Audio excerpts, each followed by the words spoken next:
at the end once we've looked at our verse this morning.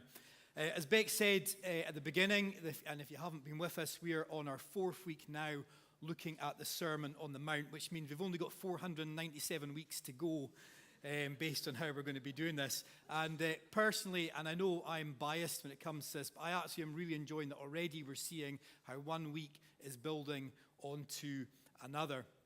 And as we said at the beginning, next week is the Come to the Table, and which Laura is going to be leading.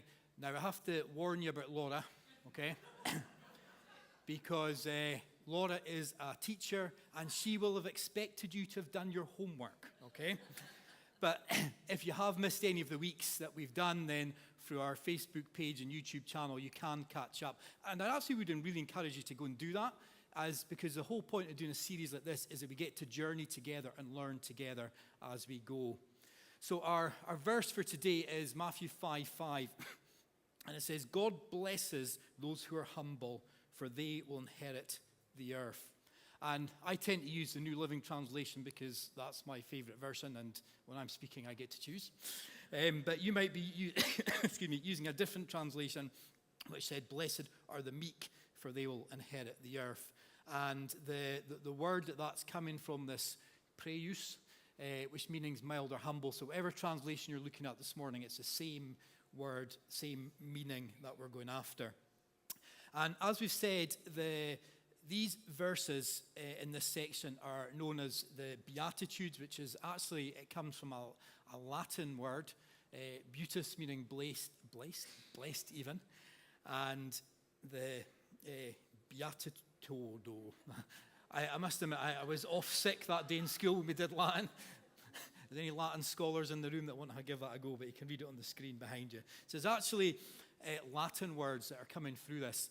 But there's a lot of blessings that come through in these verses. And one of the books that I recommended, Tom Wright, in his book Matthew for Everyone, he actually makes the point that often the Sermon on the Mount and the Beatitudes specifically can be taught as if everyone just obeyed all this stuff, the world would be a better place. And there is some truth in that, but the Beatitudes, these blessings, they're actually good news. They're part of the gospel, not just good advice. So there's good news in all of this for everyone this morning. And when we're talking about to be blessed, we're not meaning that you're guaranteed laughter, pleasure, earthly prosperity. Because being blessed by God means that we can experience hope and joy independent of outward circumstance. And what we're seeing in all this is the upside-down nature of the kingdom of heaven compared to the kingdoms of this world. You see, the world might offer happiness in a moment because of circumstance, but the kingdom of heavens could offer blessing in the form of hope and joy, regardless of what you are facing and regardless of how you're feeling today. So there's a big difference between the two. And that is the gospel. That is the good news that we can find through Jesus that we've been singing about this morning. But our verse this morning is quite a statement, isn't it? God blesses the humble, for they will inherit the whole earth. So what does it look like to be humble or meek? For a start, it's got to be the opposite of pride or being proud. The opposite of delighting in our own successes and our own achievements. And I said already that I like the way that each week is building on top of the next. And when Beck did the start of the Beatitudes, it talks about blessed are the poor in spirit, so meaning those who are feeling helpless, hopeless, despair, or in a place of feeling unworthy. And then Richard came along, was it last week, and he talked about, he talked about those who mourn. And I love the way Richard opened up this word, penaphile, which I'm assuming is the way we're saying it. And it's a much wider meaning than just mourning a loved one, about experiencing significant loss in perhaps any area of your life. And the blessing that comes from being in that place of being poor in spirit or in that place of mourning takes us to a place of realizing how much we need God and that we can't do it on our own. And the first two Beatitudes actually lead us into that place of humility, but pride will be the thing that leads us straight back out again. And I actually think of all the Beatitudes, this might be the most difficult to deal with, because humility and meekness, they're actually rare qualities in our society. It's not something that within our cultures we tend to applaud. We tend to celebrate things like power and glory and wealth. And if you think about the next election, whenever that is, you rarely see people running for parliament. They tend to say things like, look how great I am and look what I can do for you. And I think one of the reasons why the late Queen stood out against so many different leaders was because she always talked about service. How many times in her Christmas message she talked about Jesus and how he came to serve, not being served. And she was part of the kingdom of heaven. We know that for our faith. So she was the opposite. She had a different outlook to what the world does when it comes to humility and service. And in Matthew 23:12, Jesus says, but those who exalt themselves will be humbled, and those who humble themselves will be exalted. And there's an example with Moses in the book in Numbers 12, verse 3. And Moses is actually described as the most humble person on earth. Most humble person. And God uses him and exalts him to be a phenomenal leader in the kingdom of heaven. So what makes humility so hard is pride and being proud. It's something that rises up all the time. It's something we have to deal with on a consistent basis and battle it. And because pride is often about saying, look what I've done. I actually don't need God. I can make it on my own. That's really the root, actually, of what pride is. And as we go through this, I wonder this morning if we can be really honest with ourselves before God about how this affects us. Because this is really important, because God actually has a real issue with proud people. In Proverbs 16:5, the Lord detests the proud. They will surely be punished. And in James 4:6, God opposes the proud, but gives grace to the humble. And these are just two verses I just plucked out, but it's a theme that runs all the way through Scripture, because pride leads us away from God. And I want to take a little bit of a risk this morning by talking about me. Now, the irony of this is not lost on me, that we're going to be I'm trying to teach on humility by talking about myself. And the risk in doing that is, if I don't get this quite right, I might come across as arrogant. But what I want to try and do this morning is actually share some of my lived experiences and my battles around this and how I've struggled with it. Because in my experience, issues of pride center around 4 areas. Now, you think there might be more than 4, but in this story I'm going to tell, these are the 4 that come up. In no particular order, an unhealthy interest in positions and titles, which is often associated with jobs. Finances, comparing what you have or don't have to others. Being overly concerned with what other people think. And always thinking you're right. That seems to resonate with some people this morning. 2 things that I've prayed over myself for years was, God, give me wisdom and keep me humble. And a while back, I realized I'd actually made a mistake by praying those things over myself. Because what happened was God answered those prayers and then led me through circumstances which stretched me in the area of wisdom, and he took me through circumstances that kept me humble, neither of which were particularly fun. But if you don't know me, as well as being part of the team here at King's, Sarah and I, we are the co-pastors here. I also work in our family business along with my brother. And it's actually our 70th year of being in business. Scott and I weren't there at the beginning. We actually had some quite humble beginnings. We started, my great-grandparents started with a shed down by the River Ness. My granddad tells a story about how the only running water we had was the condensation on the walls. And apparently my great-grandmother was sent to the river to fill the kettle, which apparently is true. And so I worked in the business from an early age, since I was 13, going in work experience, different holidays and whatnot. And then, who can remember what happened on the 5th of April 2003? Quite a momentous thing happened. Does anyone know? Sarah and I got married. Yeah. We'll be married 20 years this year. Yeah. And, and just before...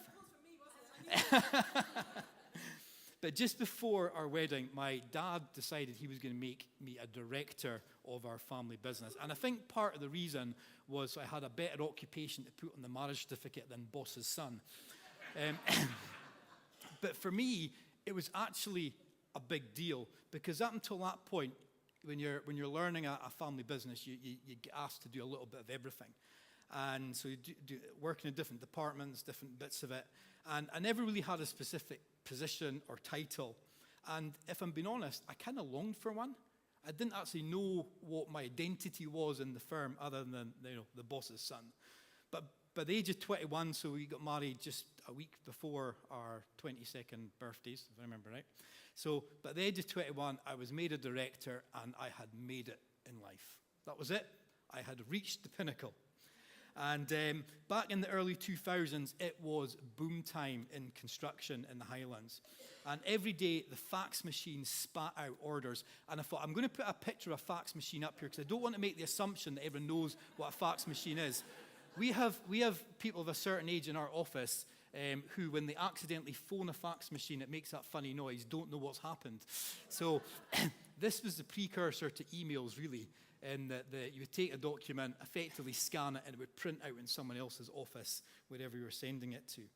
But it was boom time. And you know one of the dangers about the good times? They make you complacent. Because the good times will never end. And back then, things were going so well. In 2004, I was 25 at the time. My dad said to me, there's £500,000, which we've borrowed from the bank, go and build a second factory. And I'm thinking to myself, well, how hard can that be? It turns out actually quite hard when you don't know what you're doing. And my dad did it for the right reasons, because it's not often you get the chance to be involved in a build like that. So it was a great experience. But sometimes when you have a lot of responsibility at a young age, it can be quite difficult to handle, especially when we're talking about areas of humility. But when you're young, you can take on the world, can't you? Nothing's a problem. And I remember planning out the layout, and I know the majority of you will know what a glass washing machine looks like, but for those who don't, this is what they look like. And we needed to put this machine in the factory, brand new factory. The floor, if I remember right, was about 18 inches thick concrete floor. And I decided that this washing machine, right, it needs to go over here, right? Now, I know that because I'm always right. Tick in that box, right? Then one day they start to bring in the machines, and someone who actually knew what they were doing shouts me over and says, Chris, see that machine? It needs to be over here. 18-inch concrete floor, drain in the wrong place. But one of the other things about boom time meant that you were invited to lots of fancy dinners back then. And as a director of the business, yeah, just like that, yeah. That was at Downton Abbey, I think, if I remember right, that one. But as a director of a business, you would get invited as a guest of suppliers, a guest of the bank. The banks were all over you when you wanted to borrow money. Not quite the same when you don't have the money to pay them back, it turns out. There was always an auction to raise money for whatever charity these dinners were in aid of. And things would go for thousands over what they're worth. And I'm not exaggerating to say that, thousands over. Because the culture of the day was very much you needed to, first of all, be seen at the dinners, and then everyone was watching to see who was bidding on what. And it was a case of who's got the biggest wallet in the room. And that thing of financing and comparing ourselves to other. But whilst I had my title and my positions, which got me into dinners, tick, tick, tick, I still didn't have the car I felt that went with my position. And in 2007, I remember leasing a car that I felt was more appropriate for my position in life, which just sounds the worst thing ever when I say it back out loud. Just to be clear, that's not my car. That's not my name. My one was blue, and I'm only joking. No, that looked nothing like it. But here's me now ticking boxes around finances and comparing myself to others, because I didn't think I had the car that went with the position. And again, I became overly concerned about what other people were thinking of me. Another box ticked when it comes to pride. I'm sure actually no one really cared, if the truth was told, what car I was driving. So it was amazing. It was boom time. And then who can remember what happened in 2008? And I kid you not, the world collapsed around us. That fax machine that we had in the office that used to spit out orders every day, it was literally like someone unplugged it. That's how dramatic it was. We were hit really badly. We overextended in the good times, like borrowing the money for the second factory. And I kid you not, the whole thing nearly collapsed around us. And all those years that my great-grandparents and grandparents had put into the business, it felt like it was all going to collapse on our watch. And I remember so Caleb would have been 1 at this time. I remember standing in the little box room we had at the time where his cot was, looking at him and then looking out at the window at this car that I had longed to have and thinking, I might not be able to keep this car. Actually, I might not be able to keep the roof over our heads. And again, that battle with, well, what will people think then? Overly concerned about what people think if we had to move or change car. You know, it was a really humbling time as I realized I wasn't as brilliant as I thought I was. And there's a Matt Redman song that we've sung here many times. Is it The Heart of Worship, it's called. And the first few lines of it, when the music fades, all is stripped away, and I simply come. And at that point, it felt like God was stripping away everything I had to the point where all I could do was simply come with open hands and ask for his help. I felt poor in spirit. I felt broken, helpless, hopeless, in despair and unworthy. All those things I could resonate with. And it really was the most awful time. And to the point where on one day, we had to put every single member of our staff at risk of redundancy. The worst thing we've ever had to do in terms of the business. People who we'd worked with for many years. And paying someone off in a redundancy situation is the worst, because it's not because of their decisions and choices that they're going to be out of a job. It's because of our decisions and choices. And that's hard to take. So there was a period of mourning as we thought about what we were losing.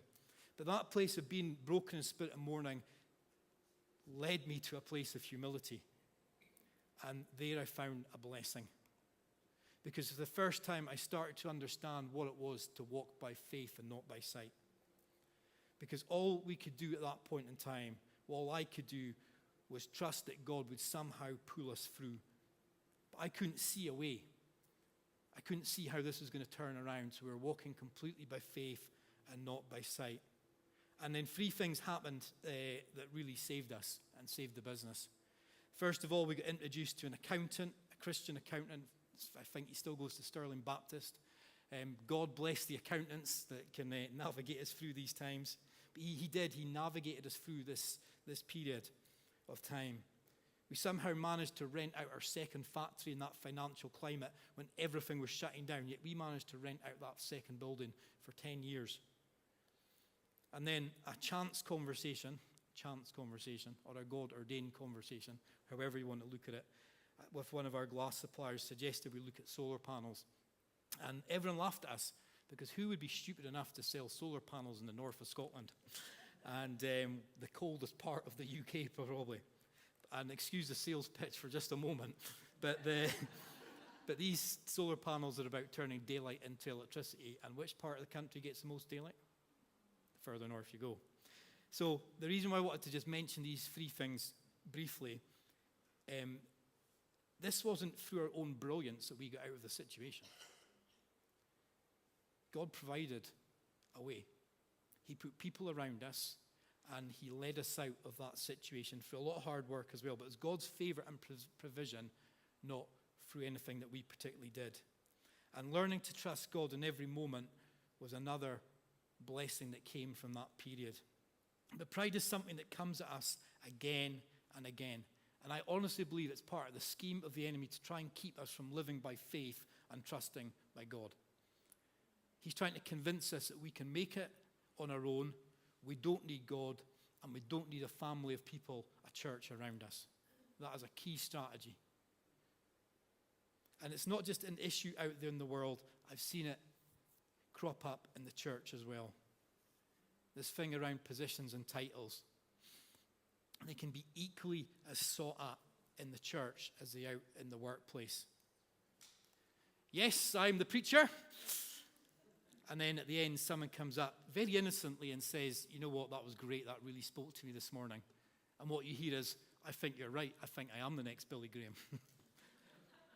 How the mind can work. And the thing about positions and title, they're great when things are going well and you get invited to lots of fancy dinners and conferences. But I tell you what, they're not so much fun when you go through a financial crash or a global pandemic. But finances and comparing to other, it can be a problem in the church. We're the best church in Inverness because we've got 27 cameras for our live streaming and a smoke machine. Or we think we need that because that's what the church across the road has. And we become overly concerned about what people think of us if we don't have quite the right stuff and the right look. But it's all right, if we don't have the 27 cameras and the smoke machine, it's actually okay, because in our church, when it comes to theology, we're 100% right every time on all aspects of theology, aren't we? 2 weeks ago, Sarah and I were fortunate enough to attend a prayer meeting in Falkirk. 200 pastors and leaders from right across the denominational spectrum of Scotland. And do you know how much theology was discussed? Not one bit. 200 pastors and leaders coming together to pray for the nation, because that's what really matters. And it was a hugely powerful time. And if you're into theology, there's a Tom Wright. He also has another name. He goes by N.T. Wright. One of the most respected theologians around in our generation, probably, and unbelievably humble. And he's got a brilliant podcast called Ask N.T. Wright Anything, and people do literally ask him anything. And he always goes, this is what I believe, this is why I believe it, but there's a chance I'm wrong because I'm not God. Quite important to remember that we're not God. And even though lots of us will be quite comfortable with our positions around theology, there is a chance that sometimes we don't have it all sewn together. So how do we deal with living with pride and living a meek, humble life? Because whether it's in the church or in the workplace or wherever it is, we actually acquire stuff as we go through life. We acquire positions and titles as we go through life. I'm still a company director. I introduced myself as the co-pastor. I also chair a Scottish Government programme, a regional one around employability, which means I get put into rooms with various government ministers on a regular basis. As we go through life, we'll probably acquire more finances as our careers progress. We will form opinions as we learn and read more, which will make us even more right than we were before. So none of this stuff gets any easier, does it? And that's why I say it's something that comes up time and time again, which we keep having to deal with and push back down. But one of the key ways to be able to deal with this is something that Beck brought up when she spoke about I must decrease, so he must increase. And that phrase, it comes from the story of John the Baptist. John the Baptist was preaching and teaching about the kingdom of heaven, preparing the way for Jesus to come, and possibly even became a little bit of a minor celebrity in the place that he was. And in John 3:26, we see Jesus is baptizing people, and so is John. So John's disciples came to him and said, Rabbi, the man you met on the other side of the Jordan River, the one identified as the Messiah, is also baptizing people. Everybody is going to him instead of coming to us. So their position was under threat. They were worried about what people would think. And they probably thought that the way they were baptizing was right. So you can see how this is an issue. But John's response is just brilliant. It is the bridegroom who marries the bride, and the best man is simply glad to stand with him and hear his vows. Therefore, I am filled with joy at his success. He must become greater and greater, and I must become less and less. And then at the end of John the Baptist's life, he was in a prison cell, effectively waiting to die. So that's a pretty low place for anyone to be. But all he was interested in was what was Jesus doing, and was he the Messiah? So he sends his disciples to go and find out. And the way it reads and comes across is actually in that moment, at his lowest point, talk about being humbled, being in a prison cell. All that he was interested in, what is Jesus doing? So Jesus told John's disciples, go back to John and tell him what you have seen and what you've heard. The blind see, the lame walk, the lepers are cured, the deaf hear, the dead are raised to life, and the good news is being preached to the poor. So John was more interested in the mission than anything else. Over positions, over titles, over finances, what others were thinking about him, over being right, even over his freedom. He was more concerned about what the mission was. And in all that we've talked about today, I do want us to see what we see in Colossians 3:23 when it talks about doing everything to the best of our ability as if we're serving the Lord, because guess what? We are. So we want to do everything we can to serve the Lord with the best of our ability. But the minute we lose focus on the why, the mission, God's mission, is a moment that God starts to His will starts to decrease in our life and our agenda starts to increase again. And we have to keep consistently coming back to what is the mission of God, what is the mission that He's given us, and keep pushing down our agenda and allowing that to come up again. And I think it's why coming out of COVID, when we didn't know which way was up, Matthew 25 was so helpful to me. And Sarah said to me last night, "You're not going to talk about Matthew 25 again." But yes, I am. And I think Matthew 25 actually mirrors a lot of what Jesus' reply to John the Baptist was. And I'm not going to lie to you, there was moments in the last couple of years, I wondered if we were going to make it as a church. We seemed to go from one lockdown to the next, one difficult decision to the next. And in my darkest moment, I wonder if we were going to make it.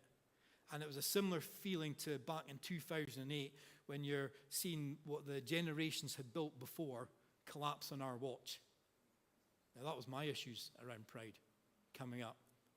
I didn't want to have to drive up to Tom and Ruth's house up in Kildare and say, "This amazing church that you handed over to us, here's a box of broken bits back."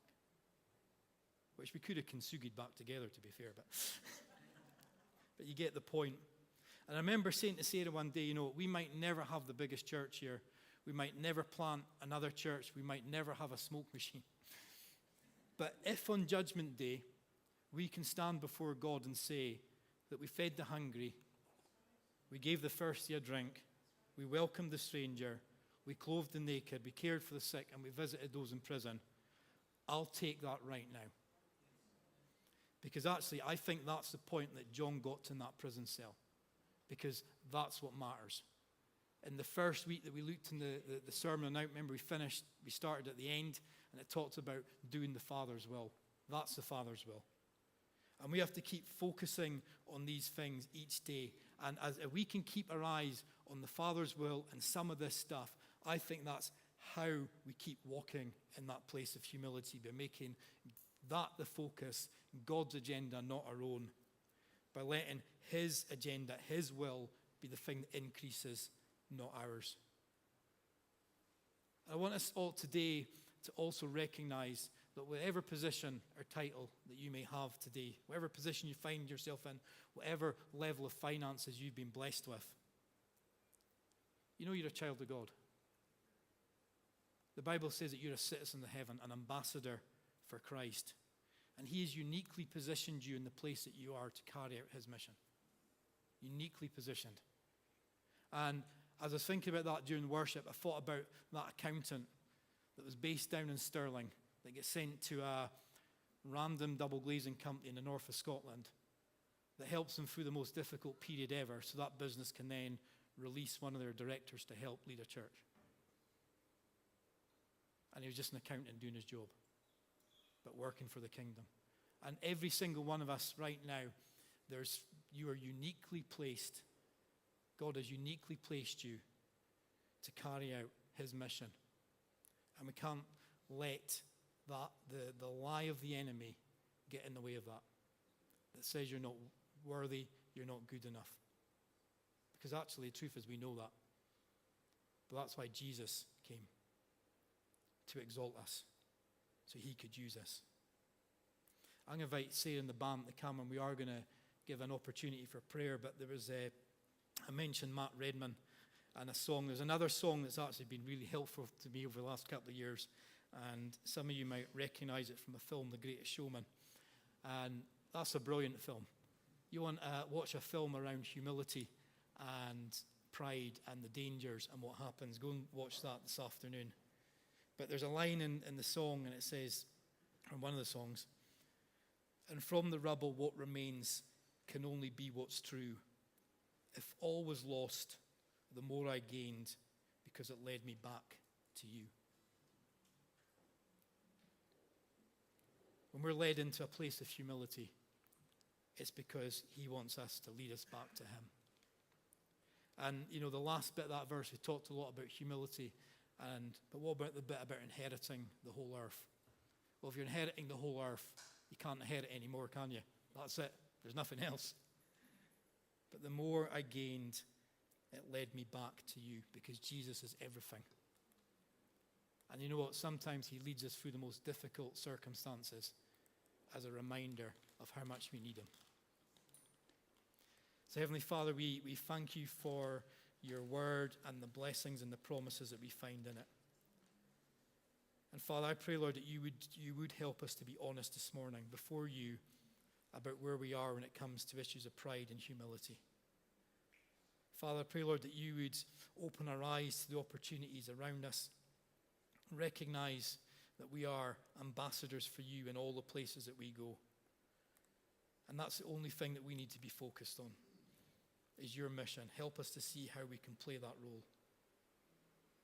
In Jesus' name, amen.